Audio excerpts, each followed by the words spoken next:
पुरस्कार विजेताओं के नाम पर होंगे अंडमान निकोबार के 21 द्वीप के नाम। पीएम मोदी आज करेंगे ऐलान। सीएम योगी आज जर्मनी के राजदूत से करेंगे मुलाकात। 10:30 बजे करेंगे मुलाकात पर कई मुद्दों पर हो सकती है चर्चा।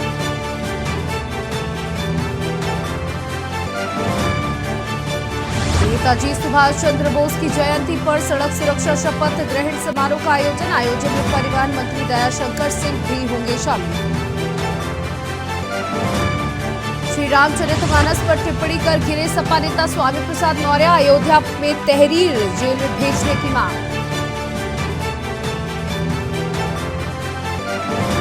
आजम खान के बेटे अब्दुल्ला आजम के 2 जन्म प्रमाण पत्र मामले में सुनवाई आज। रामपुर कोर्ट में गैर हाजिर रहा आजम परिवार। ज्ञानव्यापी मामले पर सुनवाई आज। श्रृंगार गौरी की नियमित पूजा के मामले पर होगी सुनवाई।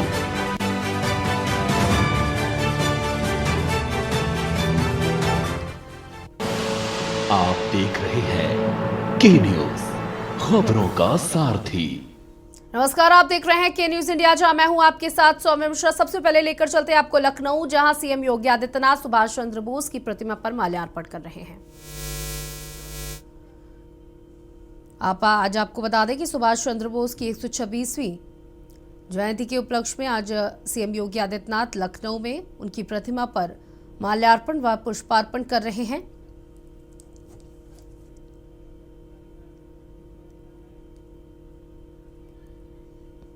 सीधे लाइव तस्वीरें हम आपको दिखा रहे हैं, जहां मुख्यमंत्री योगी आदित्यनाथ सुभाष चंद्र बोस की चित्र पर माल्यार्पण करते हुए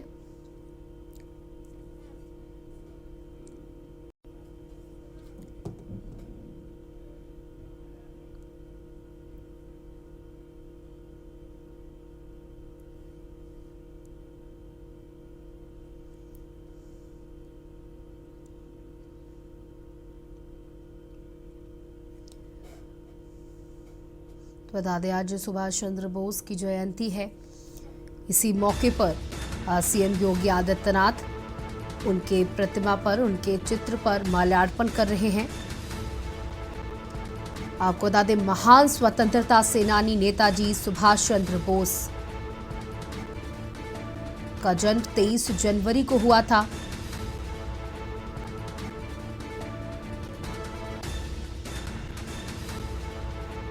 अठारह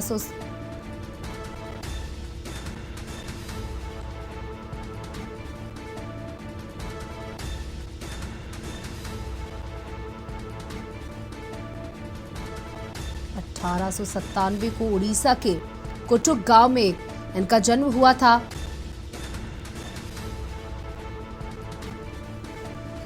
सुभाष चंद्र बोस को नेताजी के नाम से भी पुकारा जाता था। स्वतंत्रता संग्राम में एक अग्रणी भूमिका निभाने वाले बड़े नेता के रूप में उभरे थे नेताजी सुभाष चंद्र बोस।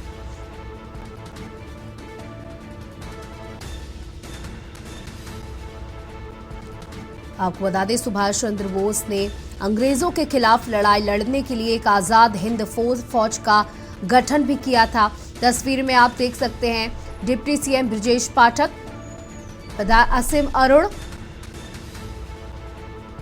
आपको इस तस्वीर में दिख जाएंगे, जहां सीएम योगी आदित्यनाथ ने महान स्वतंत्रता सेनानी नेताजी सुभाष चंद्र बोस की जयंती पर उनके चित्र पर माल्यार्पण किया है।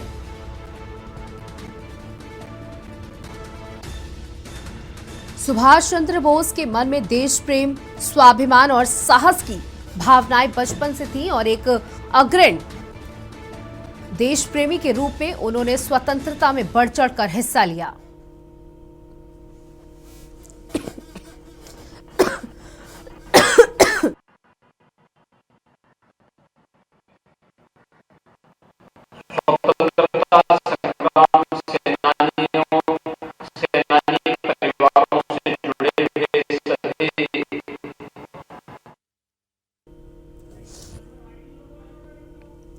तो सीएम योगी आदित्यनाथ पहुंचे हैं उनके चित्र पर माल्यार्पण करने के लिए। आपको बता दें, सुभाष चंद्र बोस को नेताजी सुभाष चंद्र बोस का जन्म 23 जनवरी को हुआ था। 1897 को उड़ीसा के कुटुक गांव में इनका जन्म हुआ था। सुभाष चंद्र बोस को नेताजी के नाम से भी पुकारा जाता था। स्वतंत्रता संग्राम में एक अग्रणी भूमिका निभाने वाले बड़े नेता के रूप में उभरे थे नेताजी सुभाष चंद्र बोस। आपको बता दें, महान स्वतंत्रता सेनानी नेताजी सुभाष चंद्र बोस का जन्म 23 जनवरी को हुआ था। 1897 को उड़ीसा के कुटुक गांव में इनका जन्म हुआ था। नेताजी सुभाष चंद्र बोस ने भारत की आजादी में एक बेहद महत्वपूर्ण भूमिका निभाई है, जिसको याद करते हुए आज उनकी 126वीं जयंती पर भी लोग उन्हें याद कर रहे हैं। उनके जो काम है, उनके जो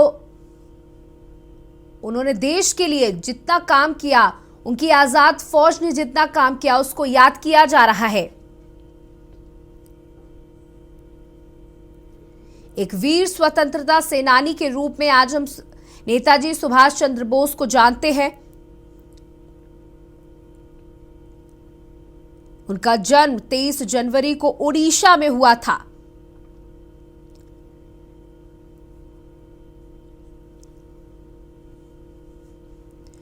सुभाष चंद्र बोस ने सभी को एक बेहद महत्वपूर्ण मूल मंत्र दिया था। उनका कहना था कि किसी राष्ट्र के लिए स्वाधीनता सर्वोपरि है। इस महान मूल मंत्र को शैशव कर उन्होंने नव युवाओं में की नसों में देश प्रेम की भावनाएं जगाई थी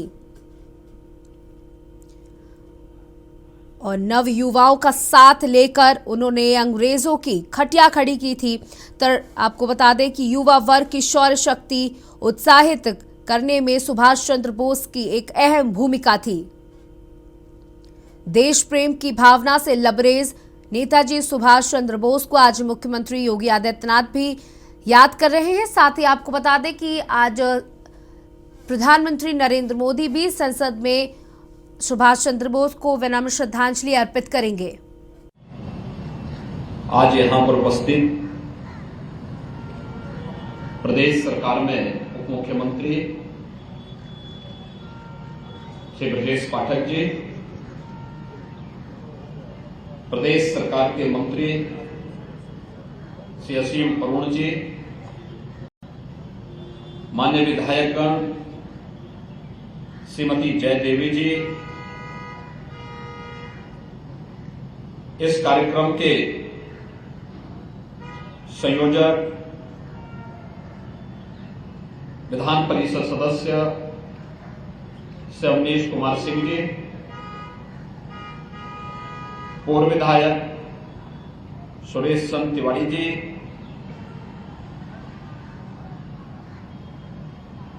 विद्यार्थी परिषद के संगठन मंत्री श्री घनश्याम शाही जी, आज के इस कार्यक्रम में उपस्थित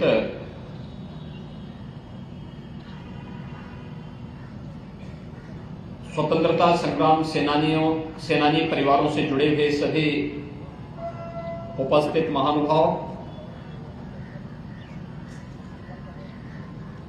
और उपस्थित सभी भाइयों बहनों, आज पूरा देश आजादी के महानायक नेताजी सुभाष चंद्र बोस को उनकी पावन जयंती पर स्मरण करते हुए नमन कर रहा है। देश की आजादी के आंदोलन में नेताजी के द्वारा किए गए योगदान के प्रति कृतज्ञता ज्ञापित करने के लिए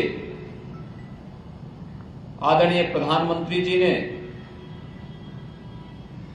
2021 में 23 जनवरी की तिथि को पराक्रम दिवस के रूप में आयोजित करने और इसके माध्यम से नेताजी के योगदान के प्रति पूरे देशवासियों की कृतज्ञता ज्ञापित करने का एक अवसर पूरे देशवासियों को प्रदान किया। आज पूरा भारत नेताजी सुभाष चंद्र बोस के प्रति अपनी कृतज्ञता ज्ञापन पराक्रम दिवस के प्रति विभिन्न प्रकार के रचनात्मक कार्यक्रमों के माध्यम से कर रहा है। हम सब जानते हैं कि नेताजी सुभाष चंद्र बोस का जन्म भारत के तत्कालीन बंगाल प्रांत के और आज के उड़ीसा प्रांत के कटक में हुआ था। बचपन से ही कुशाग्र बुद्धि के होने के नाते आगे की पढ़ाई के लिए, उच्च शिक्षा के लिए उन्हें कैम्ब्रिज विश्वविद्यालय में दाखिला लेना पड़ा था। उस समय की प्रतिष्ठित प्रशासनिक सेवा ICS की परीक्षा में सर्वोच्च स्थान प्राप्त होने के बाद भी उन्होंने वह सेवा ज्वाइन नहीं की। उन्होंने इस बात को स्पष्ट किया था कि जो लोग हमारे देश को गुलाम बनाए हुए हैं, जिनके खिलाफ हमें लड़ाई लड़नी है, हम उनकी अधीनता स्वीकार करके किसी भी बड़े पद को ठुकरा सकते हैं। और उन्होंने ICS की परीक्षा में उत्तीर्ण होने के बाद भी उसे छोड़ करके देश की आजादी के आंदोलन के साथ वे जुड़े थे। आजादी के आंदोलन के दौरान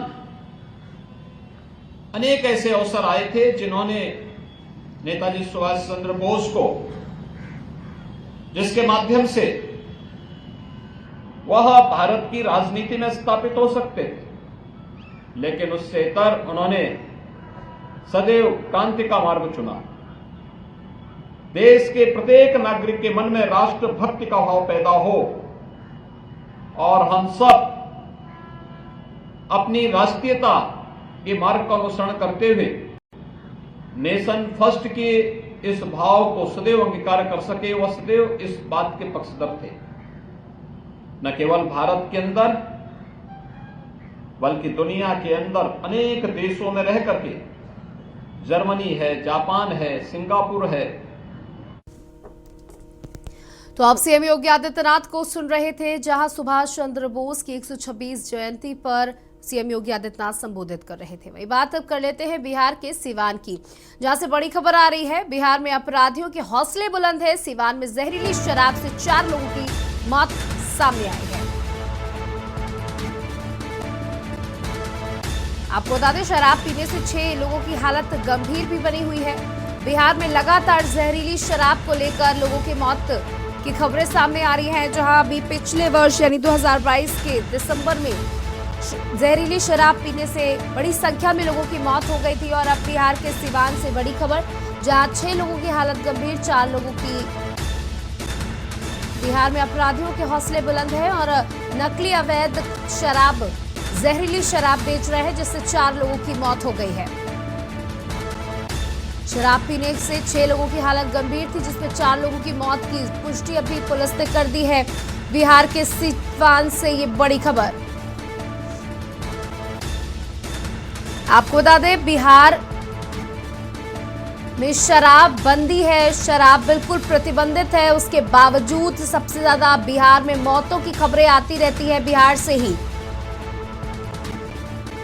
जहां शराब बंदी होने के चलते अवैध तरीके से ये जहरीली शराब बनाई जाती है। लोग खरीदते हैं और इसे पीते हैं, और उसके बाद उनकी हालत गंभीर होती है और मृत्यु भी हो जाती है। जहां 6 लोगों की हालत गंभीर थी, जिसमें 4 लोगों की मृत्यु की खबर सामने आई है। सिवान से ये बड़ी खबर आपको बता रहे हैं, बिहार के सिवान से।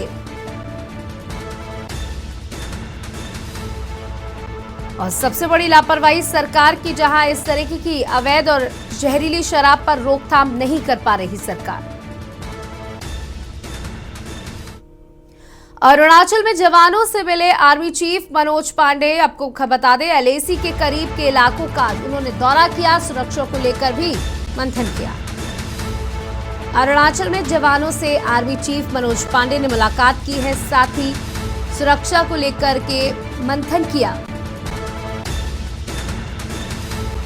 आपको बता दें, अरुणाचल में जवानों से आर्मी चीफ मनोज पांडे ने मुलाकात की है और जवानों से मुलाकात करने के बाद उनके हालचाल जाने, साथ ही कई सुरक्षा मुद्दों पर उन्होंने वार्तालाप किया, साथ ही एलएसी के करीब के इलाकों का दौरा भी किया।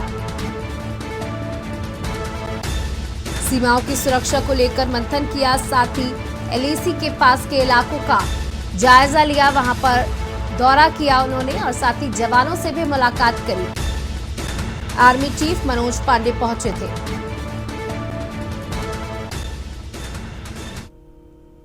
करते हैं लखनऊ से, जहां सीएम योगी आदित्यनाथ की आज बैठक है। सरकारी आवास पर यह बैठक हुई है। आपको बता दें, बैठक में सीतापुर लखीमपुर के सांसद शामिल हुए, रायबरेली के सांसद भी शामिल हुए। ग्लोबल इन्वेस्टर समिट के संबंध में यह बैठक आयोजित हुई थी।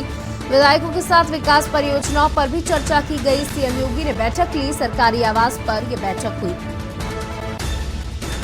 रायबरेली के सांसद भी इस बैठक में शामिल हुए। ग्लोबल इन्वेस्टर समिट को लेकर ये बैठक हुई। इसी के संबंध में आपको बता दें, फरवरी में ये शुरू होने वाला है। इसको लेकर के लगातार उत्तर प्रदेश में बैठकों का सिलसिला जारी है और सीएम योगी आदित्यनाथ ने कई प्रदेशों के, माफ कीजिएगा, कई शहरों के सांसदों के साथ बैठक की है और ग्लोबल इन्वेस्टर समिट को लेकर ये बैठक की गई है। सरकारी आवास पर, उनके सरकारी आवास पर यह बैठक आयोजित हुई थी। बैठक में सीतापुर, लखीमपुर के और रायबरेली के सांसद भी शामिल हुए थे।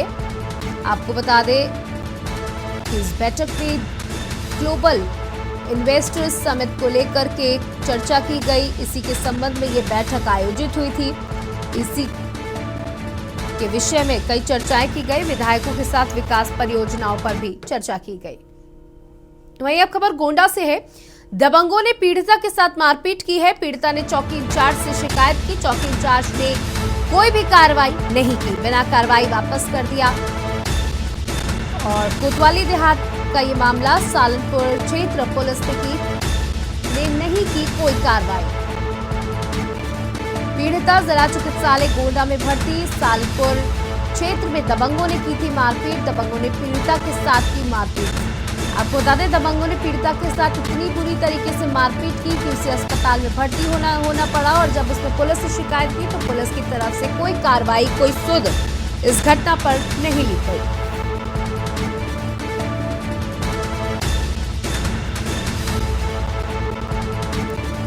और दबंगों ने पीड़िता के साथ मारपीट की। मेरी घर पे थोड़ा सा विवाद चल रहा था, उसके चलते मेरे पिताजी ने उस पर मुकदमा करवाया था। उस मुकदमे को ना मानते हुए ये हमारे बड़े चाचा हैं, वो चाचा हमारे अपने रिश्तेदार नाथ सबको बुलाकर लेकर आए और 2 ट्रैक्टर लेकर आए। वहाँ जुतवाए खेत। उसके पहले घर पे गए, उसके बाद घसीटते हुए मेरे बहन को मारा। उसके बाद वहाँ से खेत में लेकर आए। खेत में लेकर आने के बाद में कट्टा, असलहा और ये सब चीज़ लेकर आए थे। उसको चाकू से मार दिए, पैर में कट गया है। उसके बाद में उसको उठा के पटके हैं उसी में। तो आप लोग चौकी थाने नहीं गए कहीं? मैं चौकी पर गया था, वहाँ से कोई सुनवाई नहीं हुई। वहाँ से भगा दिए गए। तो हम लोग कोतवाली गए, कोतवाली से कोई सुनवाई नहीं हुई। उसके बाद वो लोग दबाव बना रही हैं कि ऐसा ना करो, ऐसा करो। अब लखनऊ में भी यश भारती की तर्ज पर यूपी गौरव सम्मान का आयोजन किया जाएगा। भाजपा इस गौरव सम्मान को शुरू करने जा रही है। आपको बता दें, सपा के यश भारती सम्मान की तर्ज पर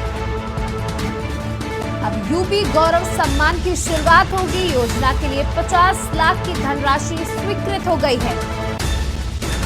4 विभूतियों को 11-11 लाख की राशि दी जाएगी। यश भारती की तर्ज पर अब यूपी गौरव सम्मान भाजपा शुरू करने जा रही। यूपी गौरव सम्मान सपा के यश भारती सम्मान की तर्ज पर ही शुरू होगा यूपी गौरव सम्मान। और इस आयोजन के लिए 50 लाख की धनराशि स्वीकृत कर दी गई है।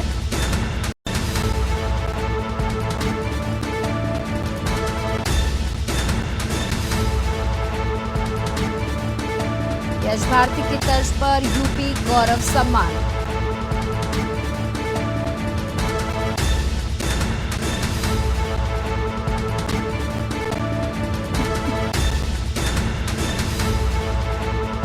आपको बता दें, सपा यश भारती का आयोजन करती है और इसी की तर्ज पर अब भाजपाई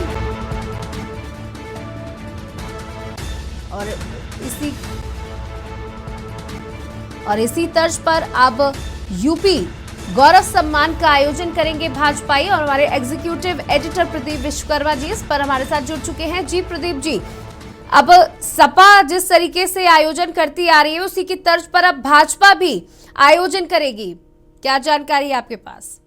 बिल्कुल, देखिए एक बड़ी खबर है क्योंकि गौरव सम्मान के नाम से ये कार्यक्रम शुरू किया जाएगा और 11 लोगों को पुरस्कार वितरित किए जाएंगे और धनराशि भी कोई छोटी मोटी धनराशि नहीं होगी, बड़ी धनराशि होगी। यश भारती के में जिस तरीके से लोगों को 11 लाख 25 लाख रुपए दिए, 30 लाख रुपए दिए जाते थे, उसी तरीके से अब इसमें 50 लाख रुपए देने की बात की जा रही है। तो ये अपने आप में एक जी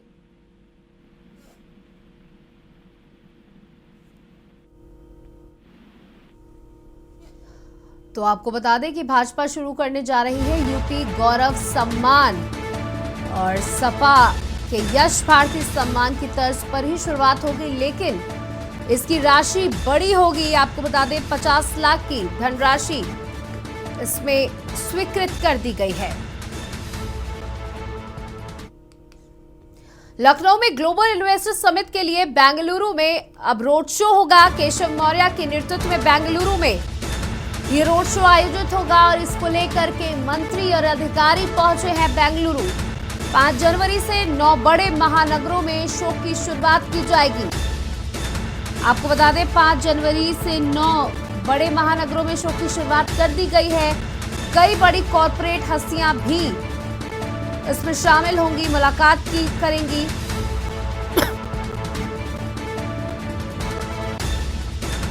आपको बता दें कि लगातार उत्तर प्रदेश को उत्तम प्रदेश बनाने के लिए मुख्यमंत्री योगी आदित्यनाथ प्रयासरत हैं और 5 जनवरी से 9 बड़े शहरों में इस तरीके के रोड शो का आयोजन किया जा रहा है। और अब बेंगलुरु में यह आयोजन किया जा रहा है। केशव प्रसाद मौर्य के नेतृत्व में यह आयोजन किया जाएगा।